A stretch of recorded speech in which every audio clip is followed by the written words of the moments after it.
Have you ever wondered what film photography is all about?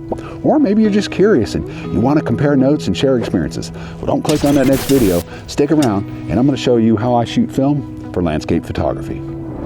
All right, before I share with you probably the most important tip I've ever given in landscape photography, let's talk about the prep. Most of the time I load my film at home before I come out to the scene.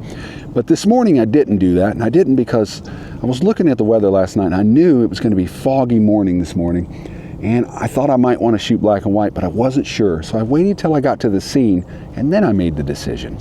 Whether you load your camera at home or you bring your film out and load it on the scene, film type is important. I typically carry a couple rolls of black and white and a couple different rolls of color film so that I have options in the field. Now this is very basic. If you've been in film for a long time, just maybe disregard this part, or maybe not.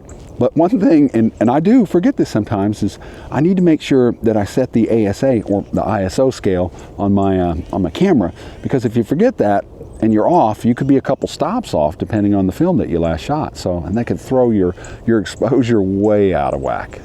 So with me only shooting 5 or 6 exposures on this roll, sometimes we might not get back out to the field for quite a while, and you might forget what film is in the camera. So I recommend that you use the film back and tear away the film type away from the box and slide that into the film slot so that you'll know what film you have later. Another thing I do is I always carry a spare battery. Some film cameras need batteries and some are fully mechanical and they don't. Actually, this one needs one, so I carry an extra battery. Some of my film cameras, my 35mm film cameras, they also need batteries. So it's important to have an extra one, because if it dies, it might limit your capabilities of your camera or shut you down altogether. Now, composition being important is an understatement, but the most important tip that I would ever give anyone in landscape photography is simply this: don't visualize the final image, visualize the final product. And that's different for a lot of people. The final product for me is a print. Now, with that, what kind of print is that? Am I going to hang that on the wall? Is that going to be hanging on my photo board? Is it going to be printed, and is it going to be put in a photo album or printed in a magazine? Those are things to think about. And sometimes we may not know what the final print will be, but nevertheless, it's a print. So I think about how that image is going to look in the print and what I'm going to have to do to meet that vision that I have in the mind's eye. The exposure is super important, and that goes without saying, but with film photography, I recommend that you use an external light meter as opposed to the light meter in the camera. Now, if I'm doing handheld photography, I'm using the light meter in the camera. And you can use the light meter in the camera. There's nothing wrong with it. You don't need an external light meter. The angle of light reaching the meter is only 1 degree versus the center weighted meter inside the camera, which basically gives you a 10 or 12 millimeter circle, which is going to give you more of an evaluation or an average. You get a much more accurate reading with a light meter. The biggest benefit of all of using an external light meter is the fact that you can know where your shadows are going to fall and where your highlights are going to fall. Typically, I'll find an area of my image that's a dark shadowy area, but I want detail in that area. So we'll just call that zone 3. Ansel Adams' zone chart kind of gives you a guide on where to go on this. The meter basically meters everything at zone 5. That's middle gray. So zone 3, 2 stops less. That's my shadowy area, an area that I want detail in. So if I know that area, then I can kind of meter for my sky too, and I can count the number of stops difference that is. So if I know that difference is maybe 10 or 12 stops, my sky is going to be completely blown out.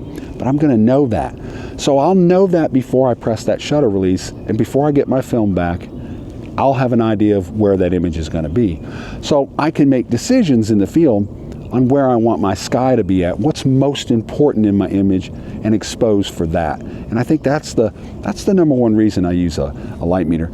Now, an external light meter. You don't have to know the zone system, but it does help to have a basic understanding. And you can print it out and just kind of have it with you and use it as a guide. And just remember that any meter meters to middle gray. That's zone 5. And then you can kind of lock in your settings on the meter and then go from there and experiment. Look at your sky and see how many stops above middle gray is that. And look at the main subject and how many stops less is the shadows. And you can make really good decisions with really good information. Let's talk about the focus. Now, with film cameras, most of your focusing is going to be manual. And there's different focusing screens, and we can get into all that, but I'll save that for a later time. But basically, it's difficult in low light. And I find that it's best just kind of use, and your camera kind of does this when you focus in automatic, but manually you're kind of just shifting the lens back and forth. So you're kind of bringing it in, out of focus, making smaller movements until you get it pinned sharp. One thing I do recommend is a large flashlight. Now that really helps find an area so that you can see better, so that you can get a better focus on. The Pentax 6.7 has an attachment that you can basically put over your eye cup to basically zooms in the image so that you can get better focus. And it's handy, and you can kind of flip it up out of the way when it's not in use. But I really find that I don't often need that, except in really, really low light conditions. But really and truly, a flashlight can help you get through that. One thing that's often forgotten is the lens hood.